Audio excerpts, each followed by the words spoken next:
First, live, local. This is Fox 12 Now. And hello, everyone. Welcome to Fox 12 Now. I'm Greg Nibbler. There is a shot at Seaside. It is really nice over there if you are hanging out on the coast right now. And yeah, that's what we're going to be talking about, actually, is the coast in general and more.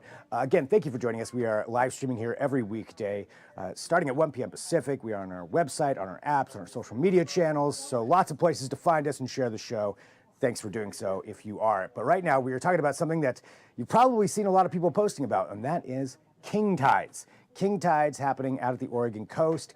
You know, we see this kind of every year where you see people start posting about it, but when you get down to it, what are king tides? What causes them? What should you know about them? That's what we wanted to do a segment on here today. To do so, we've got our friend Charles Lose, the ocean coach, who is joining us right now. We've done a lot of segments here on the show before talking about things to know when it comes to water safety here in the Northwest. And this is one where I'm like, you know, I bet Charles can explain this to us in a nice and easy way. So Charles, thank you for being here with us. Always a pleasure to be with your viewers. And so king tides. I guess let's start from the beginning. Charles, what is a king tide? At the simplest level, it's just the highest tides of the year. And what happens is when the Earth, the Moon, and the Sun are all close together in a line, the gravitational forces are higher, and that pulls on the water more, and you get higher tides. So you don't need to know that. It's just that this time of year, in the fall and the winter, we get the highest tides of the year, and somebody decided to call them king tides. There's nothing really magical about them. But it's just high water is basically what it is. So it really is, as far as the king tide, just somebody somewhere decided to name it that. Isn't it a great name, though? It is a good name. Yeah, it's solid. I mean, it could be the name of a band. It gets people down there. Yeah. Exactly. Yeah, it works out really well. So they are the largest tides of the year. And so can you walk us through why that is and why it happens around this time of year? Well, it happens around the world. And like I said, it happens when the sun, the moon, and the earth are close together in their orbits, and they're all lined up. And you can look in the tide table for 5 years out and pick out the king tides. It's really easy. And what we see is it's very simple. The water level, you know, as you know, tides are just water level going up and going down. And if you imagine you're on the end of a 1,000-foot pier on one of those days when the ocean's like a lake and there's no waves, not like that, watch the tide come in over a 6-hour period, it would rise, and then in the next 6 hours it would fall.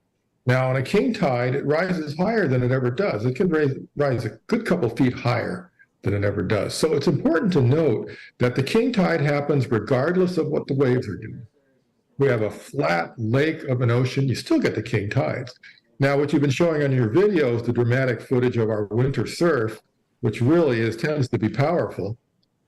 And that is on top of a king tide. So that's why on the open coast, it's such a dramatic thing because, you know, the beaches are completely inundated. The waves are banging up against the bluff. You can see this stuff. But the king tides are underneath that. And in fact, if you were to go to a bay, you'd still see the king tides. You just wouldn't have the dramatic surf action. So it's just everything piling one on top of the other that's causing that. Absolutely. Absolutely.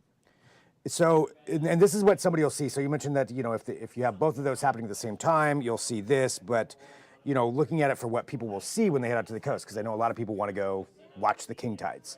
You know, that's a big thing that people plan to go do. So what is it that they're going to experience when they do that?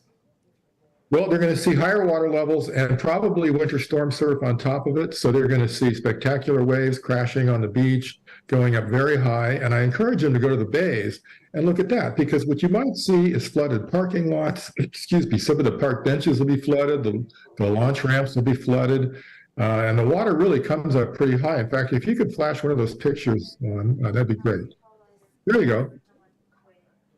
So this is South Carolina. This is not rainwater. That is, there we go. This is not rain. We'll go with that. Doesn't matter. You can see the fire hydrant there. These people are concerned about their homes. This is salt water. It's flooding into their lawns and everything. And so it's a real concern. And like I say, go down the bays and you can see some of this stuff. I know Nehalem gets some street flooding. Places like Gig Harbor get street flooding. So it's rather spectacular. Yeah, and with that flooding, I mean, are there a lot of concerns that people have there on the coast for this particular kind of season for king tides? Yeah, actually there is. And there's something about king tides. As sea levels continue to rise, the king tides are sort of a preview of what the new normal is going to be. And in fact, scientists, researchers, and city governments on the coast are very interested in these king tides because they want to know. It's one thing to get a map and say, hey, as the sea level rises, so and so will be inundated. It's a different thing to go down and take a picture of it. Anybody who owns property down there, any city governments, Tillamook, whatever, they are really interested to the point where there's been something called the King Tides Project for the last few years throughout the country. They encourage you, me, to go down to the beach, to the ocean on these king tides and take pictures and submit them to their database because they want to see what this looks like. So it's actually a concern, and more of a concern as the sea levels rise, because saltwater flooding is a little different than freshwater flooding. It kills stuff, it gets in the sewer, gets into the aquifer and whatnot. Wow, that's so this is called the King Tides Project. So that's what they're doing. They're essentially saying that this could be a preview of what water levels could look like as the sea levels continue to rise. Exactly. If you Google King Tide Project, you'll see one for every state, and they've been doing it for several years. And the pictures are absolutely spectacular. And if you want to get your pictures posted, you can do that. So how soon of a threat do they think that actually is? Well, in parts of Florida, it's getting difficult to get property insurance because of the flooding. So it's here. It's here. I mean, pick your projection on how fast the sea level is rising. But even right now, some of the rail yards, things are getting flooded, and it only happens 4 or 5 times a year, so it's not a big deal yet. But if we get king tides and storm surf and a storm surge, then you can have the kind of flooding that you see on the news. So that combination happening all at once there, yeah, it's like you mentioned the one before, but you get all 3 of those, that could really cause a lot of issues then.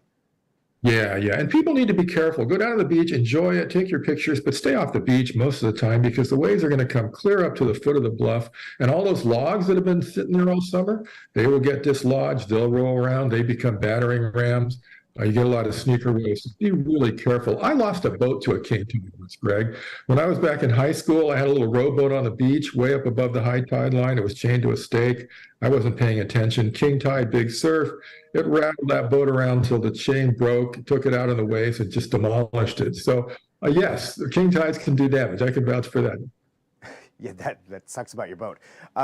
So I mean, I guess that is something that people should actually be really aware of then if they're heading out to the Oregon coast to go watch the king tides, to go get those good shots of it, see those really big waves. Make sure to stay back even further from the high tide line. Just be careful. Yeah. Don't get in a place where you're backed up against a cliff or something like that. Because as we talked about once before, waves tend to come in sets and there's lulls in between the sets. And if you go down there and there's a lull and then a big set comes in, you don't want to be pinned up against the rocks. So certainly being safe, number one, and watch out for your boat if it's tied up there above the high tide line. You don't want to lose your boat.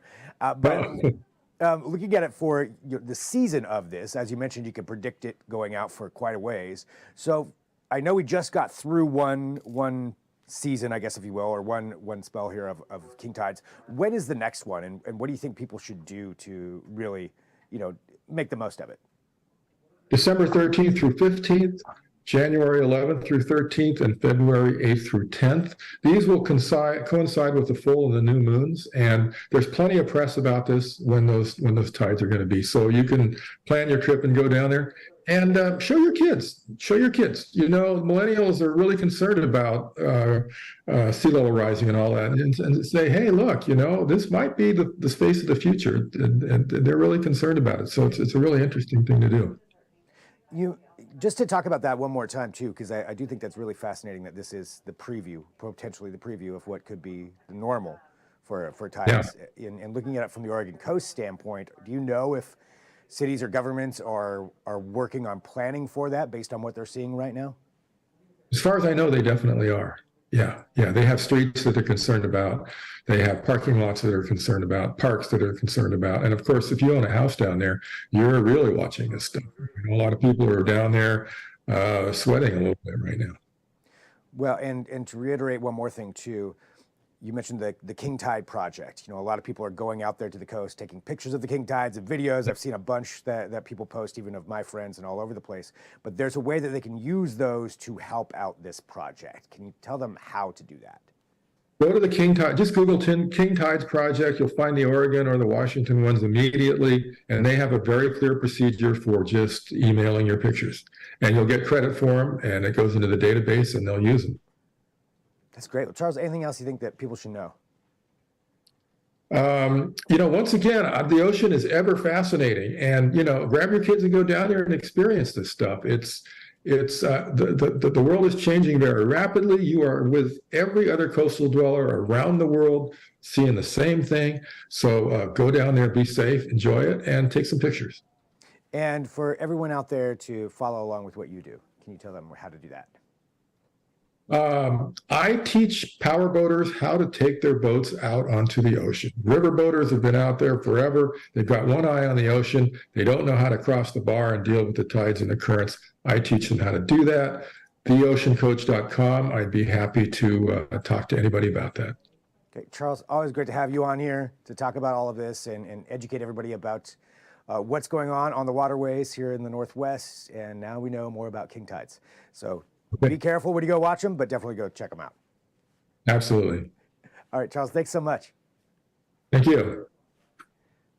All right, so again, one of the things we like to do here on the show is educate ourselves and find out, different things here. We have got some great outdoor activities that you can do here in the Pacific Northwest, but it's important to stay safe and just know what it is that you're going to go check out. So now we know a little bit more about king tides. I believe you said December 13th is when the next ones are back, so you can go take a look at those. And we have a lot more coming up here on Fox 12 Now.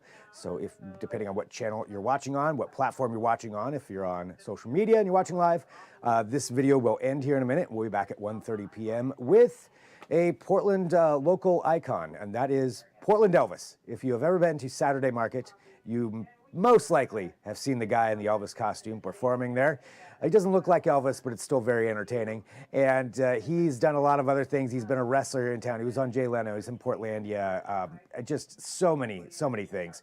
And he's been around here forever. And now he's got a movie. So he has created a movie, he wrote a movie, stars in the movie, and I'm going to be talking to him about that at 1:30 p.m. So that's if we're on social media, you'll see that go away. We'll be back right then. But if you're watching on the website or the apps, we will continue on up until then. So I've got some more stuff for you there. So a great opportunity now to download the Fox 12 Oregon app for whatever you're watching on, whether it's on your phone, on your television, we've got it there. So you can grab that app and continue on with this. Otherwise, I will talk to you once more at 1:30 p.m. I'm Greg Nibbler. This is Fox 12 Now.